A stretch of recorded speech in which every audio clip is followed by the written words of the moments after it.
कौन है वो 10 देवियां जो कर देती हैं हर मन्नतें पूरी। कौन है वो 10 देवियां जिनकी उपासना से मिल जाती है हर सिद्धि। कौन है वो 10 देवियां जिनकी उत्पत्ति से महादेव भी हो गए थे हैरान। दोस्तों, आज हम आपको 10 महाविद्या वाली देवियों के बारे में बताने जा रहे हैं जो हर किसी की मन्नतें यूं ही पूरी कर देती हैं। लेकिन सावधान, अगर आपने उनकी पूजा में थोड़ी भी गलती कर दी तो वो श्राप भी दे सकती हैं।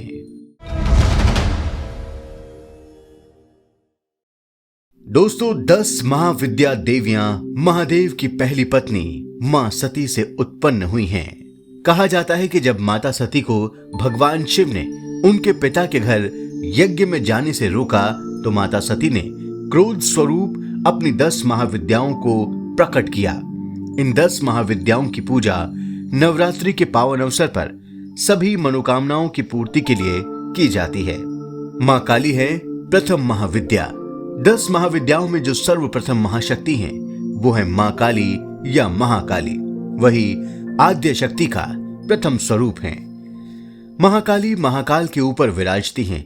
जब संसार का लय हो जाता है और कुछ भी नहीं बचता, तब महाकाली ही शक्ति बनकर संसार के निर्माण की शुरुआत करती हैं और प्रलय के बाद फिर से समस्त सृष्टि को अपने आप में समा लेती हैं। मां तारा है दूसरी महाविद्या। मां तारा से ही आकाश, जल, वायु, पृथ्वी और अग्नि उत्पन्न होते हैं। एक मान्यता के अनुसार जब मधु कैटभ का वध हो गया था तो इन दोनों दैत्यों के शरीर से ही पृथ्वी का निर्माण किया गया था। तब इन दैत्यों के शरीर के पापों की वजह से भूमि पर जीवन मुश्किल दिख रहा था। तब देवी सती ने मां तारा के रूप में महादेव शिव के साथ अवतार लिया। भगवान शिव दक्षिणेश्वर भगवान के रूप में अवतार लेकर पृथ्वी पर जीवन लाने का कार्य करने के लिए आए तथा सबसे पहले उन्होंने भगवान सूर्य को उत्पन्न किया। भगवान सूर्य को मां तारा ने आदेश दिया कि वो पृथ्वी पर जीवन लाने के लिए हमेशा प्रकाशित हों। इस प्रकार तारा और महादेव की शक्ति से पृथ्वी पर जीवन संभव हुआ। मां त्रिपुर सुंदरी है तीसरी महाविद्या।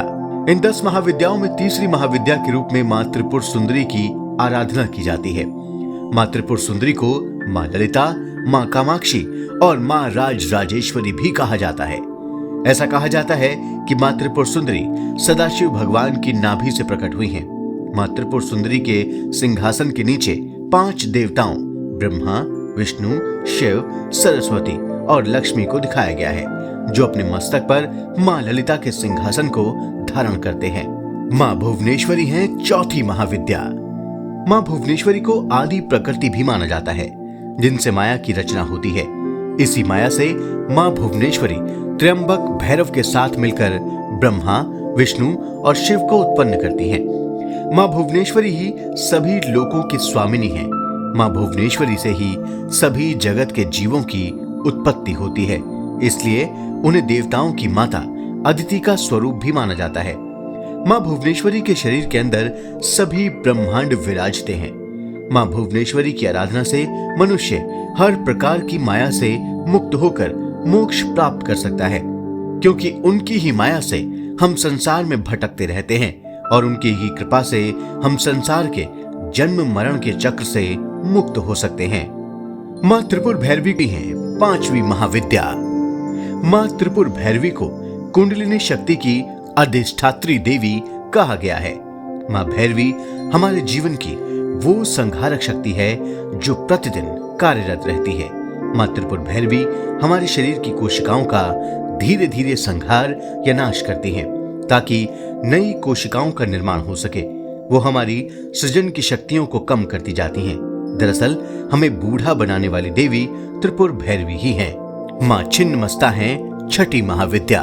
मां छिन्नमस्ता को प्रलय की देवी भी कहा जाता है। ऐसी कथा है कि माता पार्वती अपनी दोनों सखियों जया और विजया के साथ स्नान कर रही थीं। तभी जया और विजया को भूख लगी।